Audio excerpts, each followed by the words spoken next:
In the vast expanse of the galaxy, where civilizations rise and fall like waves against cosmic shores, there exists a phenomenon that defies all understanding. Across 1,000 worlds, in cantinas and council chambers, in the whispered conversations of merchants and the formal reports of military intelligence, one name surfaces again and again like a ghost from humanity's past. They call her the Silent Storm. The World Breaker. The woman who said no. But to those who knew her before she became legend, she was simply Sarah Chen, a human who walked away from the greatest war the galaxy had ever seen, leaving behind a trail of impossible victories and enemies who spoke her name with equal parts terror. Some say she single-handedly ended 3 separate conflicts just by showing up. Others claim she once stared down an entire Crothian battle fleet and made them retreat without firing a single shot. The truth, as it often is, proves far more extraordinary than any myth. This is not a story about war heroes or glorious battles. This is not about the rise of empires or the fall of civilizations. This is about what happens when someone with the power to reshape the galaxy decides that some things are more important than victory, and how the ripples of that choice continue to echo across the stars. Because Sarah Chen didn't just walk away from war, she walked away from godhood itself. And in doing so, she may have saved us all. The first time Admiral Vexstar of the Crothian Empire heard the name Sarah Chen, he was standing in the ruins of what had once been his most fortified military installation. The Black Star Fortress, built into an asteroid the size of a small moon, had been considered impregnable by every military strategist in the known galaxy. Its weapons could crack planets, its shields could withstand the combined firepower of entire fleets, and its garrison of 50,000 elite Crothian warriors had never known defeat. Now it was scrap metal drifting in space, and somehow, impossibly, there had been no casualties. "Explain this to me again," Vexstar growled, his reptilian features twisted in confusion as he stared at the holographic display showing his fortress reduced to carefully separated components, each piece floating in perfect formation as if arranged by an artist rather than destroyed by an enemy. His intelligence officer, a nervous young Crothian named Kestal, swallowed hard before responding.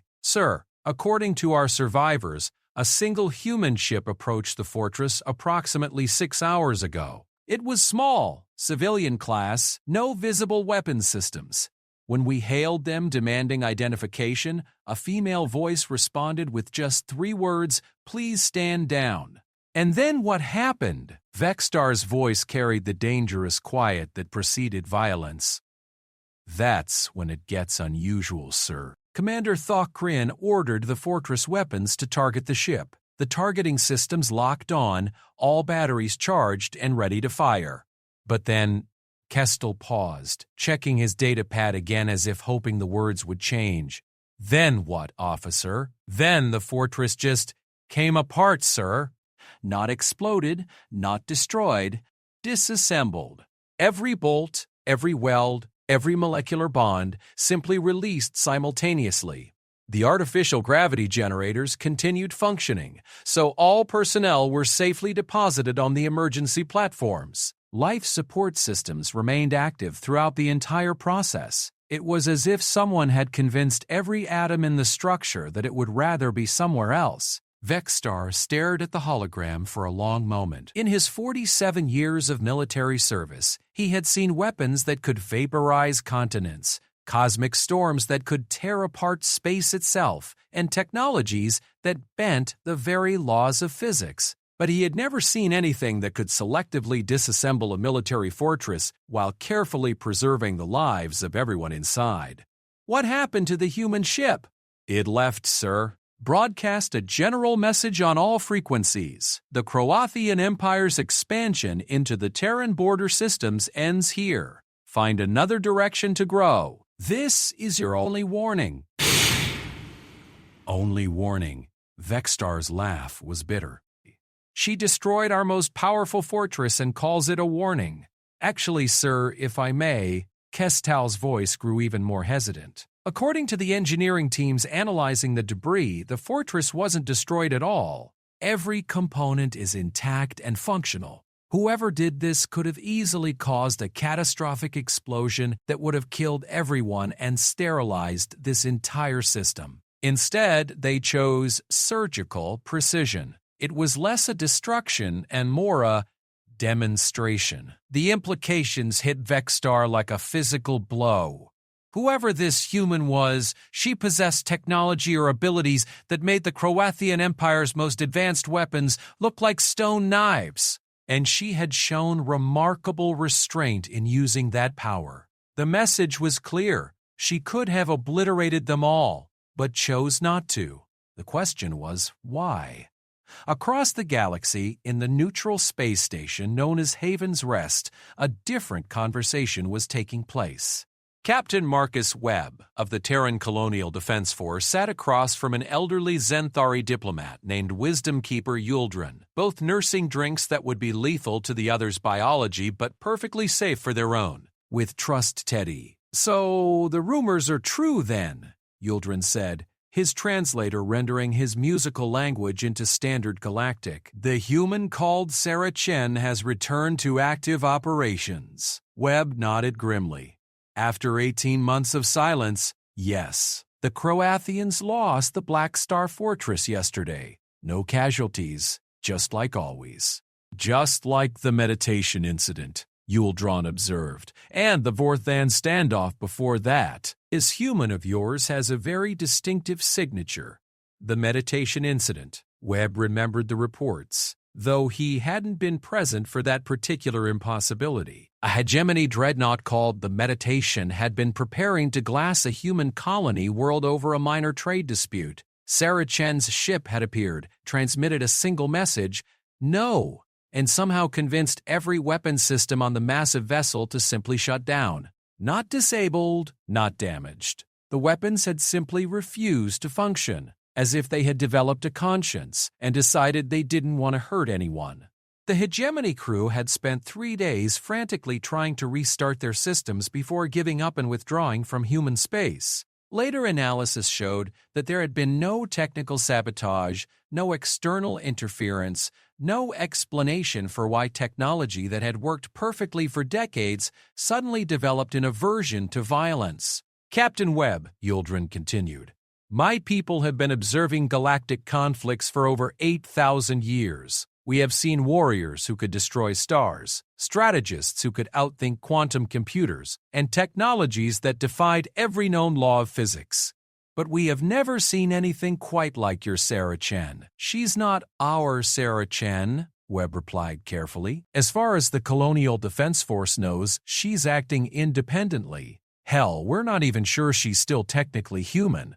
That was the uncomfortable truth that nobody wanted to discuss openly. Sarah Chen had been born human, that much was certain. Colonial records showed her birth on New Geneva in 2387. Standard education through the colonial school system, enlistment in the Defense Force at age 18.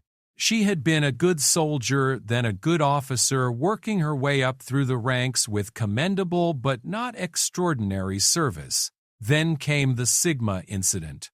Webb had been a lieutenant at the time, serving aboard the exploration vessel Far Horizon when they encountered what appeared to be a derelict alien vessel in the Sigma Draconis system. The ship was massive, easily 10 times the size of anything in human space, and composed of materials that registered on no known periodic table. When they brought Sarah Chen aboard as part of the investigation team, something had changed. She had emerged from that alien ship different.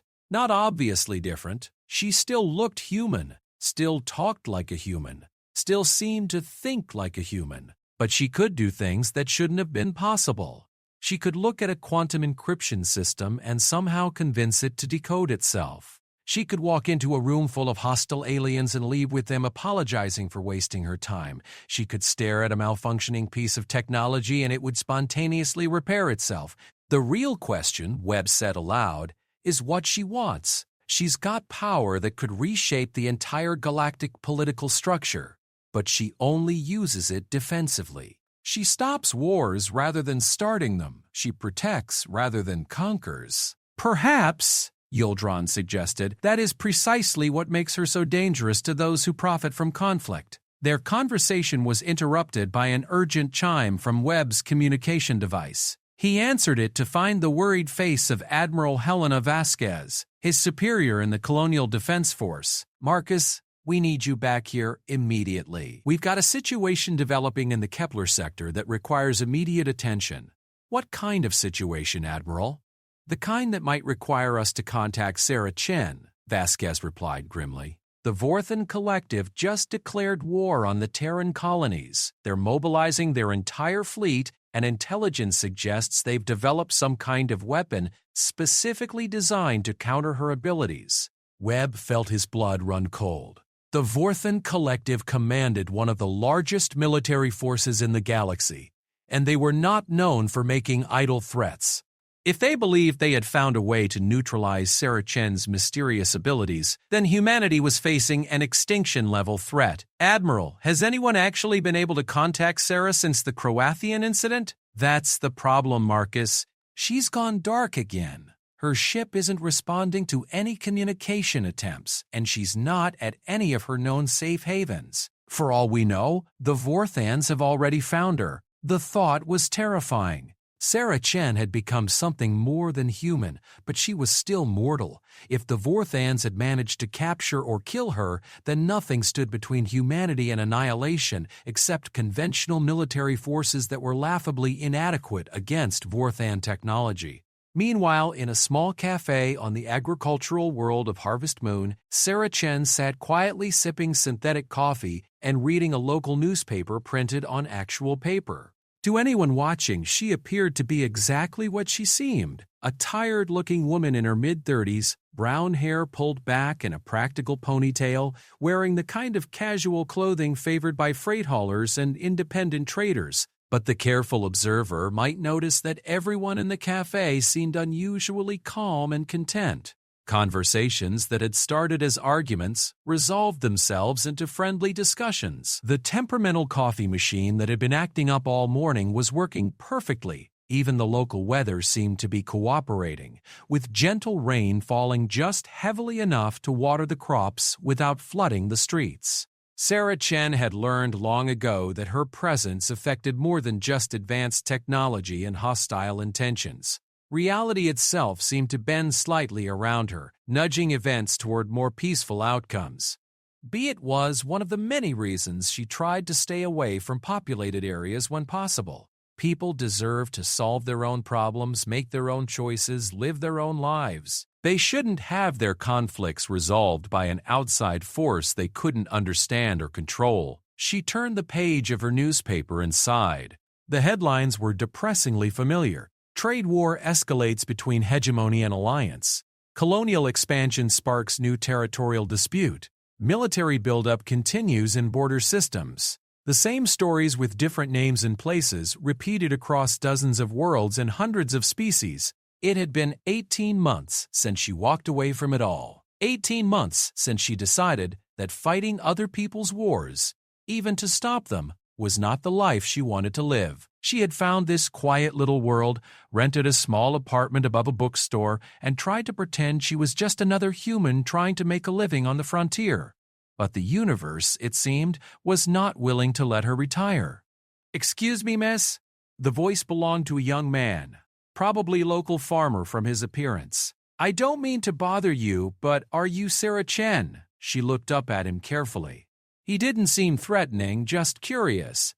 His life force, for lack of a better term for what she could perceive, showed no signs of deception or malicious intent. "You are Dick." Just honest curiosity and a touch of nervousness. "Depends who's asking," she replied mildly. "My name's David Reeves. My family runs the farm outside town. We heard stories about someone who could stop wars just by asking nicely. And lately, things have been getting pretty tense around here. The Vorthans have been making noises about expanding their territory, and the Colonial Defense Force is talking about setting up a military base. Nobody wants a war, but it feels like we're heading for one anyway." Sarah closed her newspaper and studied the young man's face. She could see the worry there, the fear for his family and his community. She could also see something else: hope. The dangerous, fragile hope that someone might be able to help. Mr. Reeves, she said carefully, I'm not in the business of solving other people's problems anymore. I know, he said quickly, and I wouldn't ask if there was any other choice. But the thing is, miss, we're not asking you to fight anybody. We're not asking you to pick sides or make the bad guys go away. We're just asking, is there any way to keep the fighting from coming here? Is there any way to keep our world from becoming another battlefield? Sarah Chen stared into her coffee cup for a long moment. She had walked away from war, yes. She had decided that the universe didn't need another cosmic enforcer, another godlike being deciding the fate of civilizations. But did walking away from war mean walking away from people? Did choosing not to fight mean choosing not to protect? Outside the cafe window, she could see children playing in the gentle rain, their laughter carrying on the wind. She could see farmers heading home after a long day's work, couples walking hand in hand, elderly people sitting on porches and watching the world go by. Normal lives, peaceful lives, the kind of lives that wars destroyed. Mr. Reeves, she said finally, I think I need to make some communications calls. Can you recommend a place with a good subspace transmitter? The young man's face lit up with relief. Yes, ma'am. The spaceport has the best equipment in the system. Sarah Chen finished her coffee, left enough credits to pay for everyone's meals in the cafe, and walked out into the rain. She had tried to retire, tried to live a normal life, tried to convince herself that the galaxy's problems weren't her responsibility. But as she walked toward the spaceport, she found herself thinking about a conversation she'd had months ago with a Zenthari philosopher. The nature of power, the alien had said, is not defined by how it is used, but by how it chooses to exist in the universe. A sword can choose to be a weapon or a tool, but it cannot choose to not be made of metal. Sarah Chen was made of something stronger than metal, something stranger than matter, something that refused to let innocent people suffer when she had the power to intervene. She had walked away from war, yes, but perhaps it was time to walk back into peace. The galaxy was about to learn the difference between the two. The subspace transmission reached the Vorthan Collective's High Command Center on the capital world of Vorth Prime at exactly 1432 Standard Galactic Time. The message was brief, transmitted on an open frequency that any civilization with basic communication technology could intercept, and delivered in a voice that had become legendary across dozens of star systems. This is Sarah Chen. I understand you've declared war on the Terran colonies. I would like to discuss this with whoever is making that decision. I'll be at the neutral meeting point designated as Waystation Alpha in 72 hours. Come alone and bring whoever has the authority to call off this war. Please. That single word, please, sent ripples of confusion through the Vorthan command structure. In their culture, requests for negotiation came with detailed protocols, formal diplomatic channels, and elaborate ceremonies designed to establish relative status between negotiating parties.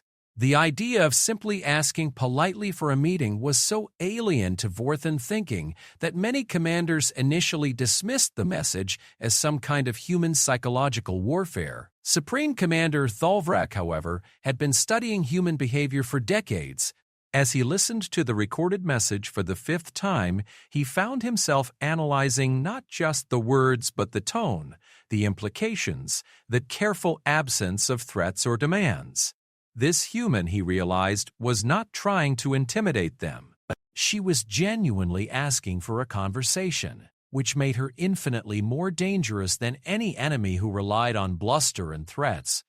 Analysis of the transmission source? He inquired of his intelligence staff. The signal originated from the Harvest Moon system, sir, specifically from a small agricultural world on the Terran frontier. According to our intelligence, it's a farming community with no military significance and a population of less than 50,000.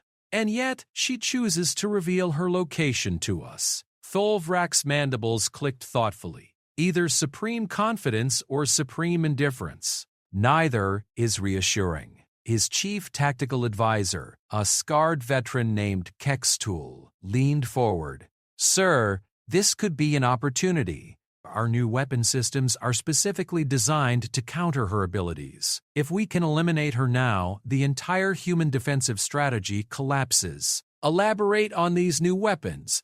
Kekstool activated a holographic display showing schematics that looked nothing like conventional military hardware. Instead of massive cannons or energy projectors, the devices resembled geometric sculptures made of crystalline structures and flowing metal. The research division calls them null field generators. Based on our analysis of previous encounters with the Chen entity, her abilities appear to work by influencing the quantum decision states of matter and energy. She somehow convinces particles to behave in ways that contradict their normal properties. The null field generators create zones of quantum stability where such influence becomes impossible. Thulvrok studied the schematics carefully. The Vorthan collective scientists were among the most advanced in the galaxy, but this technology pushed the boundaries of known physics. And you believe this will neutralize her abilities? In laboratory tests, we've successfully prevented several types of quantum manipulation within the null fields. We cannot, of course, test directly against her capabilities, but the theoretical models are promising. Theoretical models, Thulvrak mused. Tell me, Kekstool, what do our theoretical models suggest will happen if our weapons fail? The tactical advisor's silence spoke volumes. They all knew the stories. The Black Star Fortress reduced to component parts without harming a single life. The hegemony dreadnought whose weapons simply refused to function. The 3 separate wars that had ended when Sarah Chen arrived and somehow convinced everyone involved that they had better things to do with their time. Stir, another voice spoke up. It belonged to Ishtal, the youngest member of the command staff and their specialist in xenopsychology. Perhaps we should consider accepting her invitation to talk. The suggestion was met with skeptical looks from the more senior officers, but Thulvrak gestured for him to continue. Analysis of her behavioral patterns shows a consistent preference for negotiation over conflict. In every recorded encounter, she has offered alternatives to violence. Even when she demonstrates her power, she does so with minimal harm. This suggests that she may genuinely prefer peaceful solutions. Or, Kekstool countered, it suggests that she's intelligent enough to maintain a benevolent facade while systematically dismantling anyone who opposes human expansion. Thulvrok considered both viewpoints. The Vorthan collective had thrived for millennia by being cautious, thorough, and willing to consider all possibilities before acting. They had declared war on humanity not out of aggression, but out of calculated necessity. Human expansion into the galactic frontier was happening faster than any other species had ever managed, and with Sarah Chen protecting them, that expansion seemed unstoppable. The mathematics were simple. Either the Vorthans acted now to contain human growth, or within a few generations they would find themselves surrounded and economically dependent on human colonies. From a purely strategic standpoint, eliminating Sarah Chen and crippling human expansion was not just logical, it was essential for Vorthan survival. But mathematics, Thulvrok had learned, did not always account for the impossible. We will attend the meeting, he decided. But we will also position our fleet for immediate action if negotiation fails. The null field generators will be deployed and ready to activate at the first sign of her abilities. And if the weapons work, sir? Kekstool asked.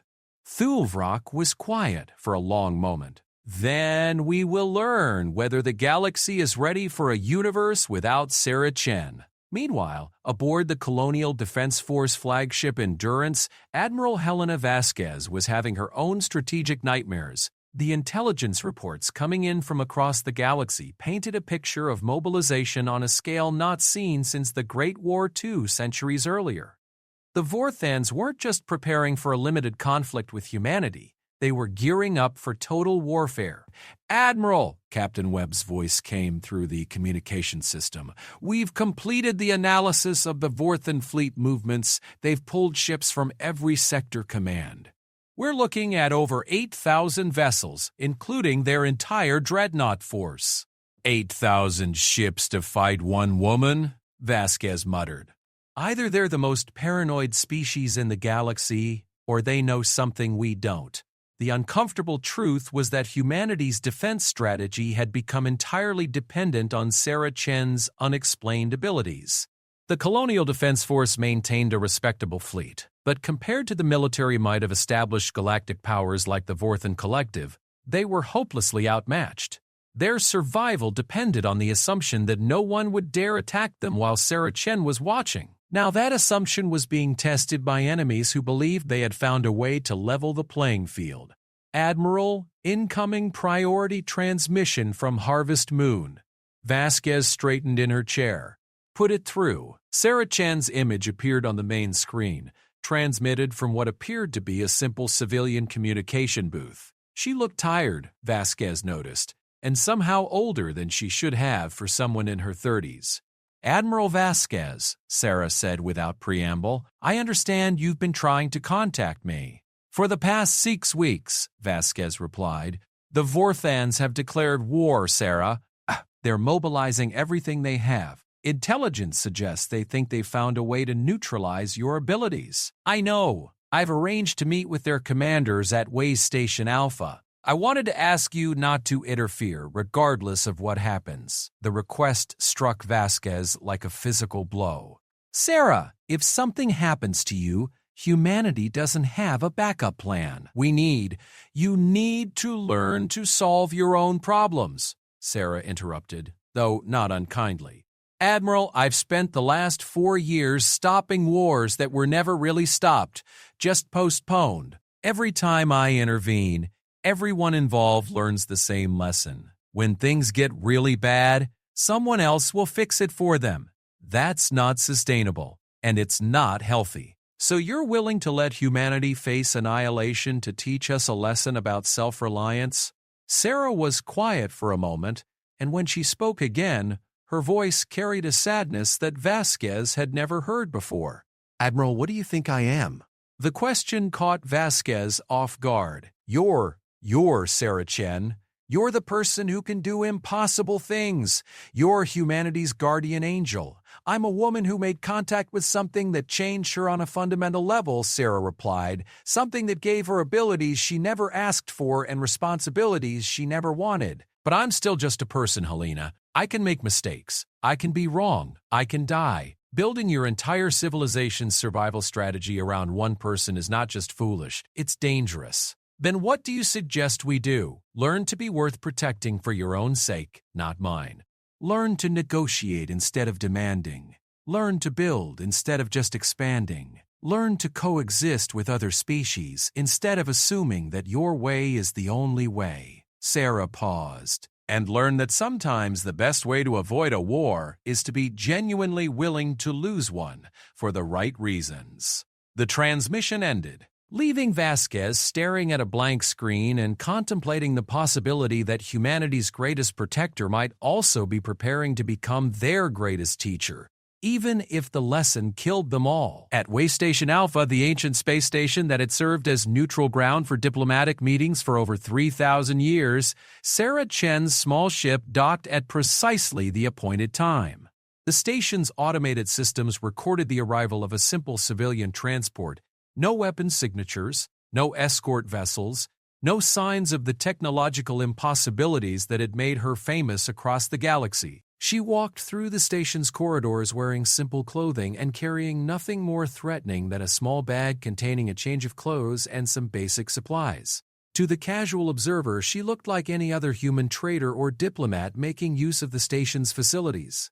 But the station's more sophisticated sensors detected anomalies in the space around her. Quantum fields fluctuated in patterns that defied current scientific understanding. The ambient radiation levels in her vicinity decreased significantly. Even the artificial gravity generators seemed to work more efficiently when she was nearby. The Vorthan delegation arrived 6 hours later in a fleet of 12 heavily armed vessels, including one of their most advanced dreadnoughts. Supreme Commander Thulvrak came aboard the station with a full diplomatic escort and enough military advisors to plan a small war. Their null field generators were activated the moment they entered the station, creating zones of quantum stability that should theoretically prevent any reality manipulation. The two groups met in Conference Room 7. a sterile chamber designed to accommodate the biological and environmental needs of dozens of different species. Sarah Chen sat alone on one side of a simple metal table. Across from her, Tholvrak and his entourage arranged themselves with military precision. "Thank you for coming," Sarah said simply. Tholvrak studied her carefully, looking for signs of the cosmic power that had made her legendary. He saw a tired-looking human woman who seemed genuinely grateful for the opportunity to talk. It was somehow more unsettling than if she had arrived wreathed in energy and making threats. "You wish to discuss our declaration of war against your species." "I wanted to understand it," Sarah corrected.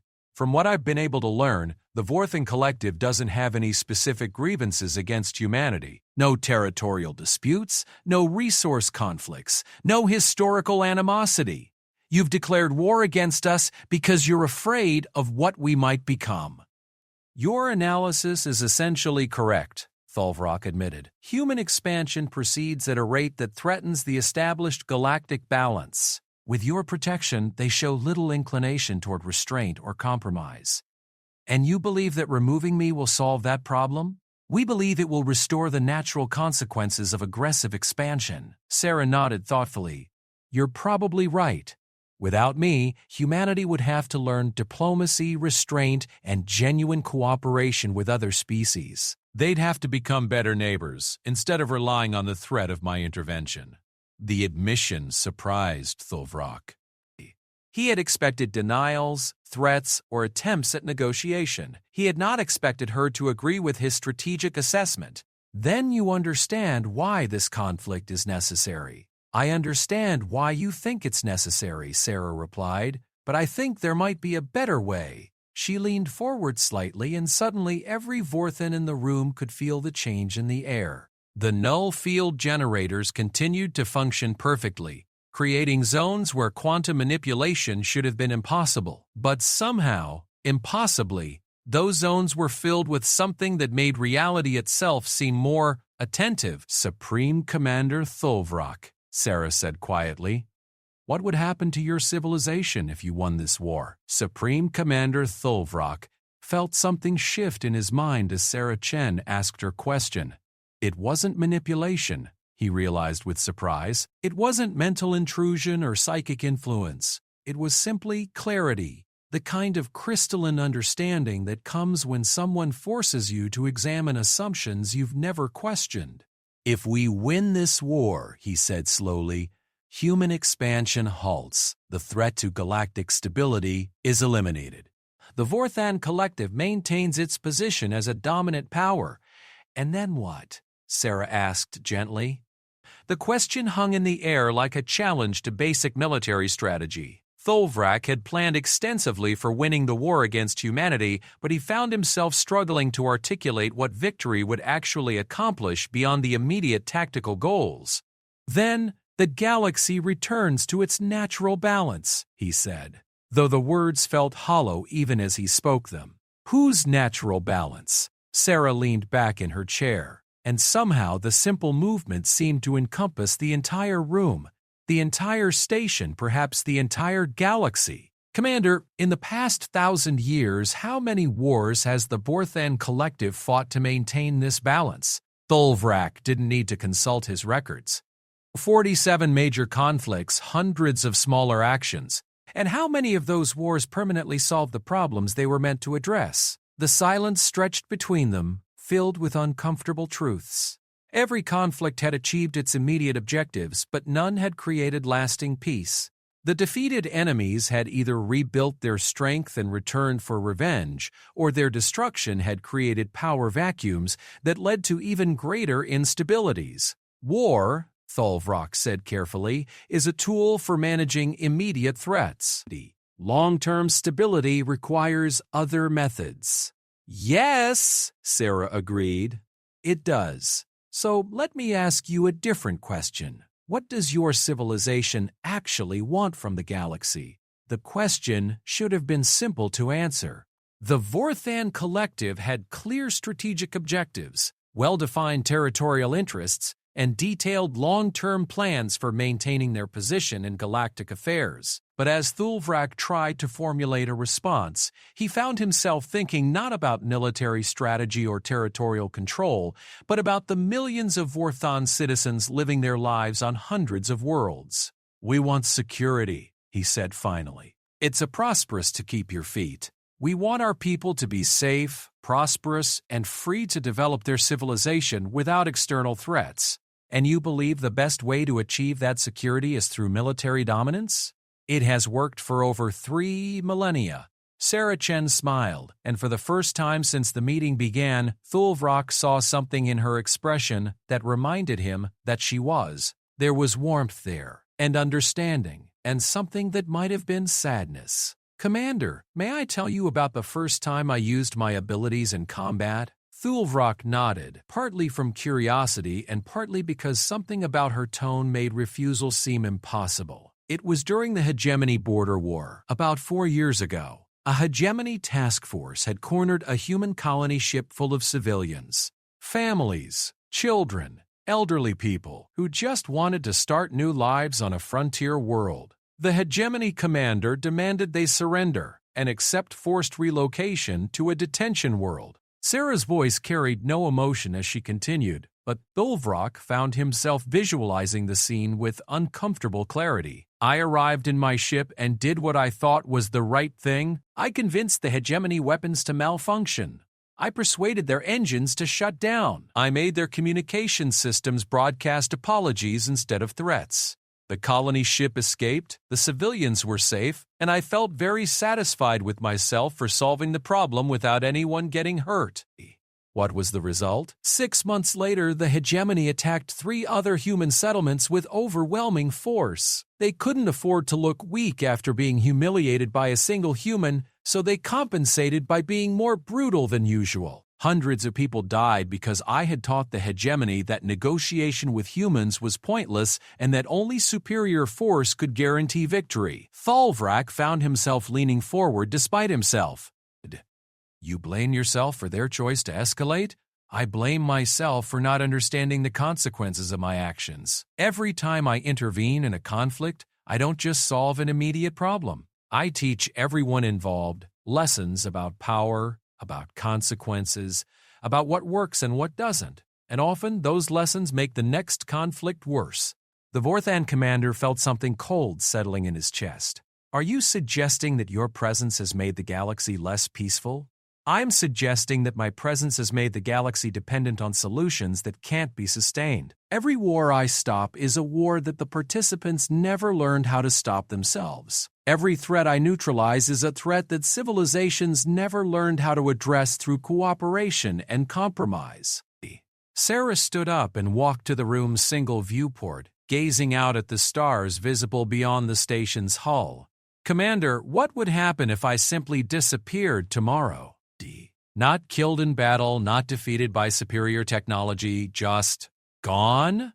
Thulvrak considered the question seriously. Without Sarah Chen's protection, humanity would be vulnerable to any number of enemies. But more importantly, the power vacuum created by her absence would destabilize the entire galactic political structure. Dozens of suppressed conflicts would explode into open warfare as various factions tried to claim the territories and influence that her presence had kept in check. "Chaos," he admitted.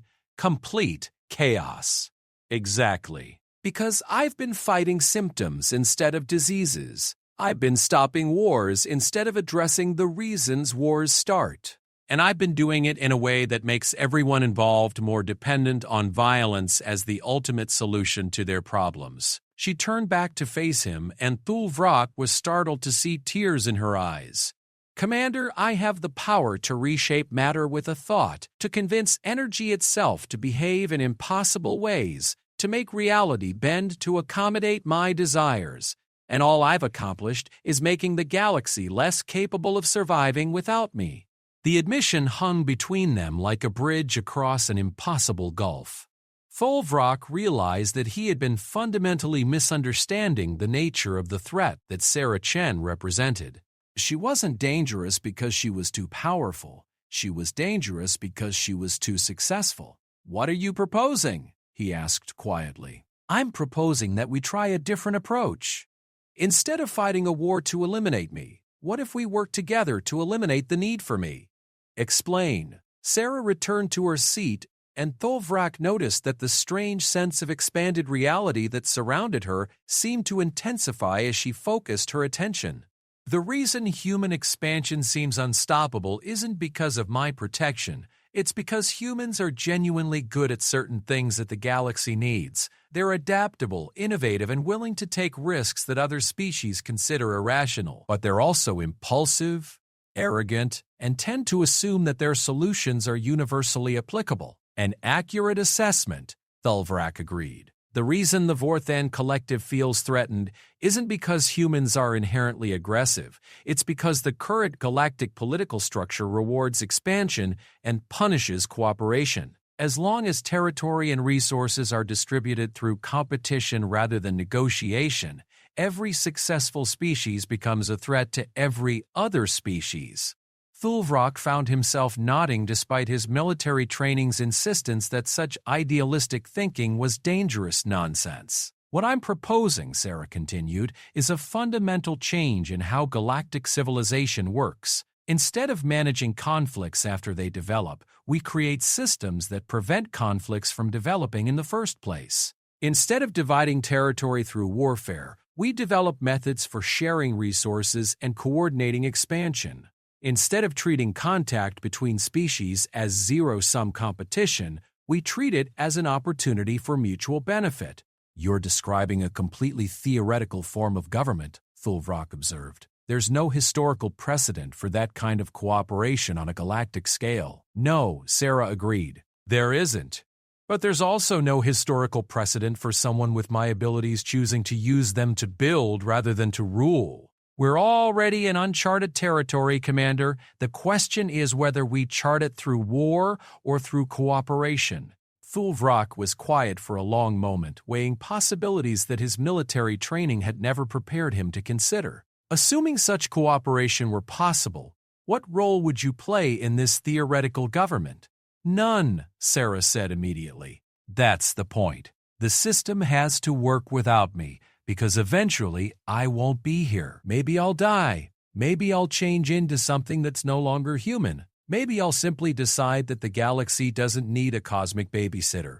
Any system that depends on my continued involvement is doomed to fail. Then why should the Vorthan Collective risk our position to help build something that might not work? Sarah smiled again, and this time there was something almost mischievous in her expression. Because, Commander, I think you're underestimating your own people. The Vorthan Collective has maintained stability for 3,000 years, not through superior firepower, but through superior organization. You've built a civilization that values long-term thinking, careful planning, and sustainable solutions. Those are exactly the skills needed to build a galactic government that works. The flattery was obvious, but Tholvrak found himself responding to it anyway. The Vorthans did pride themselves on their administrative capabilities, their diplomatic expertise, and their talent for complex organizational structures. And humanity's role in this theoretical cooperation? Humans provide the innovation, the adaptability, and the willingness to try new approaches. Vorthans provide the stability, the long-term perspective, and the administrative framework. Other species contribute their own strengths. Together, we build something that none of us could create alone. Tholvrak found himself seriously considering possibilities that would have seemed like fantasy just hours earlier. And if this cooperation fails, if the fundamental nature of galactic civilization makes such idealistic cooperation impossible, Sarah's expression grew serious. Then you have my word that I will not interfere when you do whatever you believe is necessary to protect your people. I'll step aside and let the galaxy solve its problems through whatever methods it chooses, with trust, Teddy, including war. Including war. The promise was more disturbing than any threat could have been. Tholvrak realized that Sarah Chen was offering to remove herself from the galactic equation entirely, leaving all the galaxy's civilizations to succeed or fail based on their own choices and capabilities. How long are you proposing for this experiment in cooperation? 1 standard year, Sarah replied. Long enough to see if sustainable solutions are possible, short enough that failure won't create permanent damage. And during this year you would continue to prevent conflicts, only as a last resort, and only long enough to create opportunities for negotiated solutions. I wouldn't stop wars, Commander. I would create pauses that let civilizations choose alternatives to war. Thulvrak stared at her for a long moment, realizing that she was offering something unprecedented in galactic history, a chance to build peace from a position of strength rather than exhaustion. Every previous attempt at galactic cooperation had come after devastating wars that left all parties too weakened to continue fighting. This would be the first time that major powers had chosen cooperation while they were still strong enough to choose otherwise. I will need to consult with the collective's leadership, he said finally. Of course. But Commander, I need you to understand one thing. This offer is being made to every major power in the galaxy simultaneously. The Hegemony, the Alliance, the Free Worlds Federation. All of them are receiving similar proposals. This isn't a bilateral negotiation between humans and Vorthans. This is an invitation to fundamentally change how galactic civilization works. The implications hit Thulvrak like a shockwave. Sarah Chen wasn't just trying to prevent a war between humanity and the Vorthan collective. She was trying to prevent all wars forever by creating a system where warfare became unnecessary. The scope of her ambition was staggering. The potential for failure was equally vast, and the consequences of both success and failure would reshape the galaxy for millennia to come. 1 year, he repeated as much to himself as to her. 1 year, Sarah confirmed. And at the end of that time, if we haven't created something better than what we have now, I'll step aside and let history take its natural course. Thulvrak stood up, his mind already racing through the political and military calculations required to sell this proposal. I will present your offer to the High Command, but I must warn you, there are many in our government who believe that war is inevitable and that delay only serves our enemy's interests. I understand, Sarah said, standing as well, but Commander, please ask them to consider one question. If war is truly inevitable, what do we lose by spending 1 year trying to make it unnecessary? As the Vorthan delegation prepared to leave the station, Thulvrak found himself wrestling with concepts that challenged everything he had been trained to believe about power security. Sarah Chen had not threatened him, had not demonstrated her abilities, had not tried to intimidate him into submission. Instead, she had done something far more dangerous. She had convinced him that there might be a better way. The galaxy was about to discover whether hope was stronger than fear, whether cooperation was more powerful than competition, and whether 1 year was enough time to change the course of history itself. The response to Sarah Chen's galactic proposal came faster than anyone had expected. Within 72 hours of the meeting at Waystation Alpha, 6 major civilizations had agreed to participate in what historians would later call the Cooperation Accords. Within a week, 17 smaller powers had joined the initiative. Within a month, the galaxy was witnessing something unprecedented, a voluntary cessation of hostilities among previously antagonistic species. But not everyone was celebrating. Admiral Helena Vasquez stood in the Strategic Command Center aboard the Endurance, studying intelligence reports that painted a picture of opportunity and chaos in equal measure. The major powers might have agreed to Sarah's 1-year experiment, but hundreds of smaller factions, criminal organizations, and opportunistic warlords had interpreted the accords as a sign of weakness. Admiral, Captain Webb reported from the communications station, "We're getting reports of 17 separate conflicts in the past 48 hours. Pirates hitting merchant convoys, separatist movements declaring independence. It's like every troublemaker in the galaxy decided this was their moment to make a move." Vasquez nodded grimly. She had predicted this outcome when she first heard about Sarah's proposal. The galaxy's major powers might be willing to experiment with cooperation, but that didn't mean everyone else would fall in line. In fact, the power vacuum created by the Accords was creating opportunities for chaos that hadn't existed in decades. Any word from Sarah on how she plans to handle this? That's the problem, Admiral. She's sticking to the agreement. Our intelligence sources report that she's only intervening in situations where the major Accord signatories are directly involved. Everything else she's letting happen. The implications were sobering. Sarah Chen had essentially withdrawn her protection from the vast majority of galactic civilization, leaving only the formal Accord members under her indirect umbrella of security. For the first time in 4 years, there were large regions of space where conflicts could develop without the risk of impossible intervention. "Admiral," another voice called from across the command center, "priority transmission from Earth. It's the President." Vasquez accepted the secure communication in her private office, where President Maria Santos appeared on her personal display looking haggard and worried. "Helena, I need a straight answer. Is this cooperation experiment going to work, or are we about to watch galactic civilization collapse into anarchy?"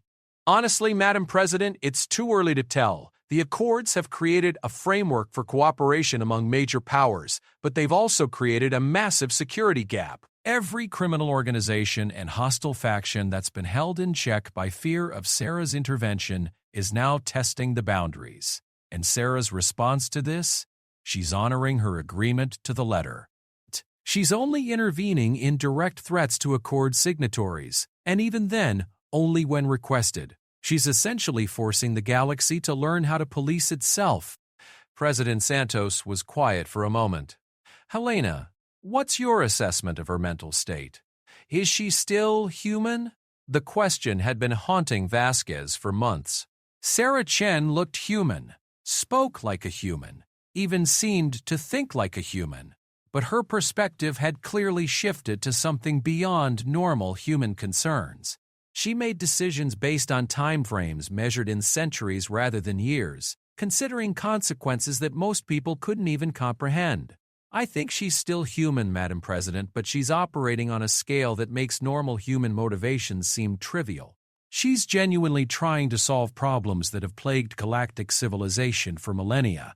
The question is whether those solutions will work for people who aren't cosmic entities. Keep me informed, Admiral. And Helena? Start developing contingency plans for what happens if this cooperation experiment fails catastrophically." The transmission ended, leaving Vasquez alone with intelligence reports that painted an increasingly complex picture. The cooperation accords were working better than anyone had expected among the signatories, but they were creating instability everywhere else. It was as if the galaxy was dividing into two separate civilizations, the organized, cooperative core represented by the Accord members and the chaotic frontier where old patterns of conflict and competition continued unchanged. Meanwhile, in the hegemony capital system, sovereign executor Mordain found himself grappling with political pressures that threatened to tear his government apart. The hegemony had been one of the first major powers to sign the cooperation accords, but that decision was proving increasingly unpopular with important segments of hegemony society. Sovereign, his chief military advisor, reported, "We're getting organized protests in 7 systems. The military nobility is openly questioning your decision to sign the accords. They're claiming that cooperation with humans represents a betrayal of hegemony values." Mordain studied the protest reports with growing concern. The hegemony was a hierarchical society that valued strength, tradition, and military excellence. The idea of cooperation with other species, particularly the relatively young and aggressive humans, struck many hegemony citizens as fundamentally wrong. What about the cooperation projects? How are those proceeding? Mixed results, Sovereign. The joint research initiatives with Vorthan scientists are showing promising progress. The trade coordination meetings have eliminated several commercial disputes that might have escalated to conflict, but the cultural exchange programs are generating significant resistance. Mordain understood the problem. Hegemony society had been stable for over 2,000 years precisely because it maintained clear distinctions between different classes, species, and political entities. The cooperation accords required a level of cultural mixing that many of his people found threatening to their fundamental identity. Sovereign, another advisor spoke up. Perhaps more troubling are the reports from our frontier systems. Without the implicit threat of Sarah Chen's intervention, several of our traditional enemies are becoming more aggressive. The Crimson Fleet has resumed raids on our merchant vessels. The anarchist collectives are openly defying our territorial claims. Our military commanders are requesting permission to respond with force. And what does the Accord framework say about responding to non-signatory threats? The framework permits defensive actions and requests for assistance from other Accord members. However, it requires that we exhaust diplomatic solutions before resorting to military force. Mordain found himself in an impossible position. If he authorized military responses to increasing threats, he would be violating the spirit of the cooperation accords and potentially triggering Sarah Chen's intervention. If he didn't respond, the hegemony would appear weak and invite even more aggressive challenges to their territory and interests.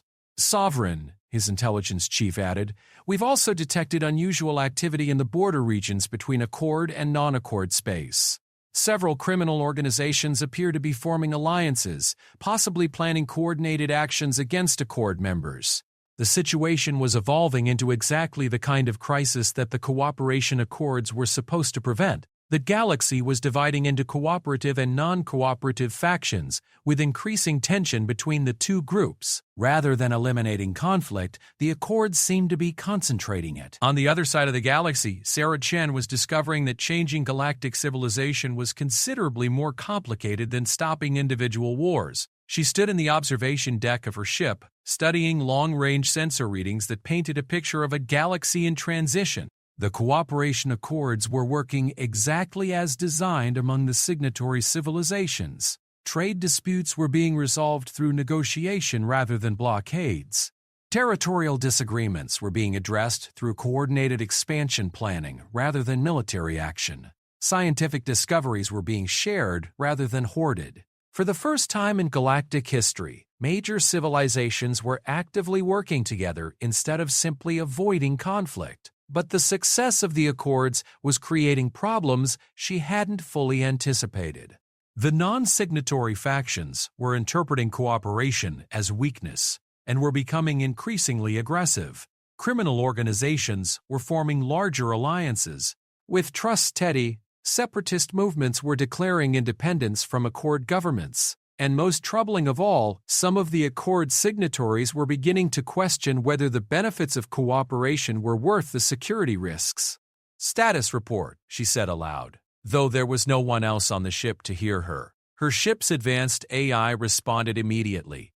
Current analysis indicates 17 active conflicts involving non-Accord factions, 6 developing crises within Accord territories, and increasing political pressure on Accord governments to withdraw from the cooperation framework. Probability of framework collapse within 90 days, 30 to 7% and rising. Sarah closed her eyes and extended her consciousness beyond the physical boundaries of her ship, reaching out through space to sense the currents of intention and decision. What she found was troubling. Fear was growing faster than hope, suspicion was outpacing trust, and the natural tendency toward conflict was reasserting itself as people faced challenges that cooperation couldn't immediately solve. Computer analysis of intervention requests. 14 requests for intervention have been received in the past 72 hours. 11 involve conflicts between Accord signatories and non-signatory factions. 3 involve internal disputes within Accord governments. All requests specify minimum intervention consistent with Accord framework. Sarah opened her eyes and stared out at the stars. The Accord framework she had designed specifically limited her interventions to prevent the kind of dependency that had developed over the past 4 years. But those limitations were forcing civilizations to face threats they weren't yet prepared to handle through cooperation alone. She was watching the galaxy's first attempt at voluntary large-scale cooperation slowly collapse under the weight of its own ambitions. The question was whether to intervene to save the experiment or to let it fail and learn from the consequences. "Computer," Prepare a general communication to all Accord signatories. Text as follows. The cooperation framework is experiencing predictable stress as old patterns of behavior conflict with new approaches to problem solving. This is normal and expected. The question each civilization must answer is whether the long-term benefits of cooperation outweigh the short-term costs of learning new ways to resolve conflicts. I will honor my commitment to limit intervention regardless of your decision. However, I want you to know that cooperation is not a sign of weakness. It is evidence of strength sufficient to risk vulnerability in pursuit of something better than what we have now. Shall I transmit? Sarah hesitated. Even sending encouragement could be seen as manipulation, as pressure to continue an experiment that might genuinely be failing. But staying silent while civilization struggled with challenges she had helped create seemed equally wrong. Transmit the message, she decided. And computer? Begin analyzing potential alternatives to the current framework. If cooperation fails, I want to understand why so that future attempts can learn from our mistakes. Analysis initiated. However, I should note that the failure of voluntary cooperation may indicate that galactic civilization is not yet ready for the level of trust and coordination required for sustainable peace. Sarah nodded slowly. It was possible that she had misjudged the galaxy's readiness for fundamental change. Perhaps the natural state of interstellar civilization was conflict, with cooperation only emerging after catastrophic wars forced species to work together out of exhaustion and desperation. If that was true, then her experiment wasn't failing, it was simply revealing truths about galactic civilization that no one wanted to acknowledge. But as she watched the stars wheel slowly past her viewport, Sarah Chen found herself unwilling to accept that conclusion. The cooperation accords might be struggling, but they weren't dead yet. And as long as there was any possibility that voluntary cooperation could succeed, she was willing to let the galaxy learn the hardest lesson of all, that peace was not something that could be imposed from outside, but something that had to be chosen, again and again, by everyone involved. The next 6 months would determine whether that choice was possible, or whether the galaxy would return to the familiar patterns of conflict that had defined interstellar civilization for millennia. Either way, Sarah Chen was going to let them decide for themselves. It was, she reflected, the most terrifying gift she had ever given anyone. The crisis that would test Sarah Chen's faith in galactic cooperation came from an unexpected source: humanity itself. Captain David Reeves, the young farmer who had first approached Sarah on Harvest Moon, stood in the emergency session of the Terran Colonial Council looking tired, angry, and determined. He had been elected as the representative for Frontier Worlds after organizing a coalition of agricultural settlements that were bearing the brunt of increased pirate attacks and territorial disputes. "Councilors," he said, addressing the Assembly of Colonial Representatives, "I want to read you some numbers. In the 8 months since the cooperation accords were signed, frontier attacks on human settlements have increased by 340%. The Crimson Fleet alone has destroyed 17 farming communities. The anarchist collectives have occupied 4 mining worlds, and our response has been to file diplomatic protests and request mediation." Murmurs of discontent rippled through the council chamber. The frontier representatives were nodding in agreement, while the core world delegates looked increasingly uncomfortable. Meanwhile, Reeves continued, "Our military forces are engaged in cooperation exercises with former enemies, while our own people are being murdered by criminals who know that Sarah Chen won't intervene unless core worlds are threatened. We've traded our security for an idealistic experiment that's killing our citizens." Councilor Elena Vasquez, Admiral Vasquez's sister and representative for the core industrial worlds, stood to respond. "Representative Reeves, the cooperation accords have prevented 3 potential wars between major civilizations. The economic benefits of coordinated trade and resource sharing have improved living standards across human space. We cannot judge the success of a galactic peace initiative based solely on short-term security challenges." Short-term? Reeves's voice carried the exhaustion of someone who had spent months organizing refugee convoys and burial details. "Counselor, Children are dying because we've abandoned the protection that Sarah Chen's reputation provided. How many dead farmers does it take to balance out your improved living standards? The debate that followed was passionate, bitter, and ultimately representative of a fundamental divide within human civilization. The core worlds, which were relatively safe and benefiting economically from cooperation with other species, strongly supported continuing the accords. Trust Teddy. The frontier worlds, which were bearing the costs of reduced security while receiving few of the benefits of cooperation, were demanding withdrawal from the experiment.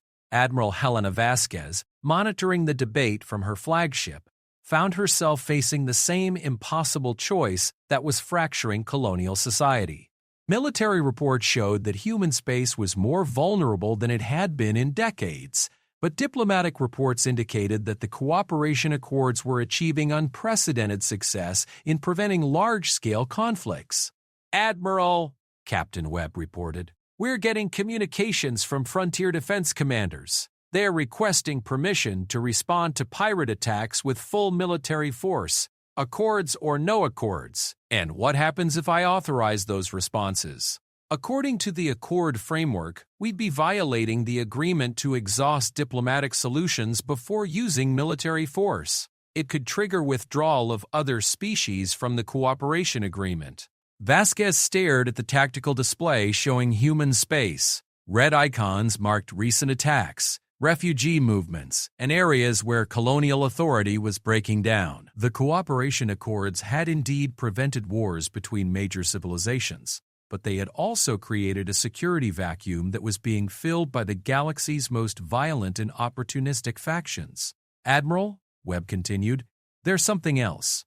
Intelligence reports suggest that some of the attacks on frontier worlds aren't random piracy. They're coordinated, planned specifically to create political pressure for withdrawal from the accords. You're suggesting someone is deliberately sabotaging the cooperation experiment?" "I'm suggesting that there are factions in the galaxy that benefit from conflict and see the accords as a threat to their interests. Destabilizing human participation would go a long way toward collapsing the entire framework." The implications were staggering. If someone was orchestrating attacks specifically to undermine the cooperation accords, then withdrawing from the agreement would be giving those enemies exactly what they wanted. But allowing the attacks to continue was politically unsustainable and morally reprehensible. "Admiral, priority communication from Sarah Chen." Vasquez accepted the transmission, finding herself face-to-face with a woman who looked older and more tired than she had ever seen her. "Helena," Sarah said without preamble, "I know about the council debates and the pressure you're facing. I want you to know that if humanity decides to withdraw from the cooperation accords, I'll understand. I won't consider it a betrayal or a failure. Sarah, if we withdraw, the entire framework probably collapses. Everything you've worked for, everything you've sacrificed for, it all falls apart." "Maybe," Sarah agreed. "Or maybe other civilizations will choose to continue cooperation even if humanity steps back." "Helena, I designed the accords to work without me, but I didn't design them to work without the voluntary participation of every member. If humanity doesn't believe the benefits justify the costs, then forcing you to continue would be just another form of tyranny." Vasquez found herself struggling with emotions she hadn't expected. "What do you want us to do, Sarah? What choice serves the greater good?" "I want you to make the choice that serves humanity," Sarah replied. "The greater good isn't something that can be imposed from outside. It's something that emerges when people make decisions based on their own values and interests, and those decisions happen to align with the well-being of others. And if our values and interests don't align with galactic peace?" Sarah was quiet for a long moment. "Then galactic peace isn't ready to exist yet. Helena, I've spent 4 years trying to force solutions onto problems that might not have solutions. Maybe the galaxy needs to go through a few more centuries of conflict before it's ready for sustainable cooperation. Maybe some lessons can only be learned the hard way." The transmission ended, leaving Vasquez with the terrible knowledge that Sarah Chen, the woman who had prevented countless wars and saved millions of lives, was genuinely prepared to let galactic civilization tear itself apart if that was what it chose to do. 3 days later, the Terran Colonial Council voted to withdraw from the Cooperation Accords by a margin of 7 votes. The decision was immediately controversial, with several core worlds threatening to secede from the colonial government rather than abandon the framework they believed was essential for humanity's future. Within hours of the announcement, the carefully constructed network of galactic cooperation began to unravel. The hegemony, facing increasing pressure from their own military nobility, announced their withdrawal 6 hours after humanity. The Free Worlds Federation followed 12 hours later. By the end of the week, only the Vorthan Collective and 3 smaller civilizations remained committed to the cooperation framework.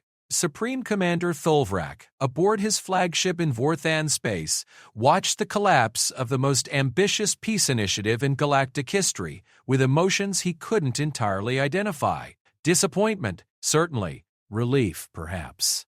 The experiment had been consuming enormous resources and political capital, but also something that might have been sadness. Status of collective territories? He inquired. Stable, sir. The cooperation infrastructure we developed during the Accords is still functioning internally. Our trade efficiency has improved by 23%. Our resource allocation conflicts have decreased by 41%. And our colonial expansion is proceeding at twice the previous rate due to better coordination between exploration and settlement teams. Oh, the cooperation methods work, even if the galactic framework failed. Yes, sir. The techniques and technologies developed during the Accords have proven valuable regardless of their diplomatic context. Thulvrak nodded slowly. The Cooperation Accords might have collapsed as a galactic initiative, but they had taught every participant valuable lessons about alternative approaches to problem solving. Even failure had created progress. Sir, his communications officer reported incoming transmission from Sarah Chen. Personal message for you. Thulvrak accepted the transmission privately, finding Sarah's image appearing in his ready room. She looked exhausted but somehow more peaceful than he had ever seen her. Commander, she said, I wanted to thank you personally for your civilization's commitment to the cooperation experiment. I know the political costs were significant. The experiment failed, Sarah Chen. Did it? Sarah smiled slightly. Commander, before the Accords, how many wars was your civilization fighting or preparing to fight? Thulvrak checked his memory. 7 active conflicts. Preparations for 12 more.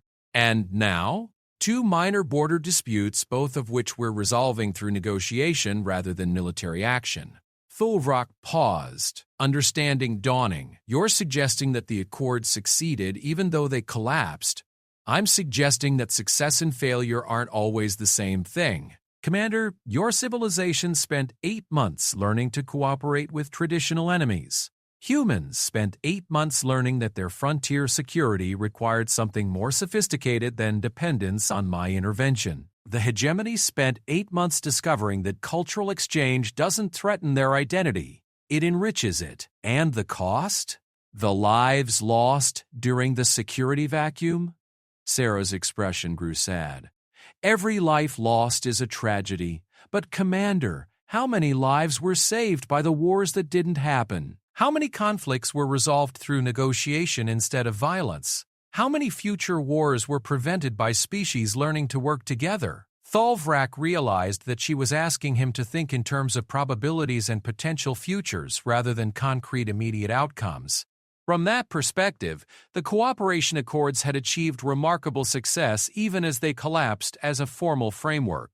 What happens now, Sarah Chen? Do you return to preventing wars through intervention? No, Sarah said firmly. That was always meant to be temporary. Commander, the galaxy just spent 8 months proving that cooperation is possible, even if it's difficult. Every civilization that participated learned valuable lessons about alternatives to conflict. That knowledge doesn't disappear just because the formal framework collapsed. And if wars return, if the galaxy slides back into the conflicts that the Accords temporarily prevented, Sarah's image flickered slightly, and for a moment, Thulvrak thought she was going to end the transmission. But when she spoke again, her voice carried a finality that sent chills through the Vorthan commander. Then the galaxy will learn from those wars too. Then the galaxy will learn from those wars too. Commander, I've done everything I can to demonstrate that peace is possible. I prevented conflicts. I've created opportunities for cooperation. I've shown that alternatives to violence can work. But I cannot force civilizations to choose peace. That choice has to be made freely, repeatedly, by everyone involved. You're leaving. I'm stepping back. There's a difference between leaving and refusing to continue enabling dependency. Sarah paused. Commander, the universe is vast. There are entire regions of space where new civilizations are developing, where the patterns of conflict and competition haven't been established yet. Perhaps my abilities can be more useful in helping those civilizations learn cooperation from the beginning, rather than trying to retrofit peace onto established patterns of warfare. The implications hit Thulvrak like a physical blow. Sarah Chen wasn't just withdrawing from galactic politics. She was leaving known space entirely, heading for the frontier regions where new species were beginning to develop interstellar capabilities. The galaxy will miss your protection, he said quietly. The galaxy will learn to protect itself, Sarah replied. And Commander, I think you'll be surprised by how much it has already learned. The transmission ended, leaving Thulvrak alone with the knowledge that the age of Sarah Chen's intervention in galactic affairs was coming to an end. But as he reviewed the changes that the cooperation accords had created within Vorthan society alone, he found himself thinking that perhaps she was right. Perhaps the galaxy had learned enough to begin solving its own problems. 6 months later, as reports reached known space of Sarah Chen's ship departing for the galactic frontier, the galaxy discovered something remarkable. It didn't collapse into chaos. Conflicts continued, certainly, but they were smaller, shorter, and more often resolved through negotiation than through total warfare. The cooperation techniques developed during the Accords were being used by individual civilizations to manage internal disputes and by regional coalitions to address shared challenges. Most importantly, when new threats emerged, coordinated pirate alliances, rogue artificial intelligences, cosmic phenomena that threatened entire systems, the galaxy's civilizations found themselves working together to address problems that no single species could handle alone. But in doing so, she had taught the galaxy something more valuable than peace. She had taught them how to choose cooperation for their own sake, not because someone more powerful demanded it. The tales of her power continued to burn across the galaxy, but now they carried a different message. She had been strong enough to reshape reality itself, wise enough to use that power sparingly, and human enough to trust others to find their own path to peace. In the end, perhaps that was the most human thing of all, the faith that others, given time and opportunity, could choose to be better than their fears.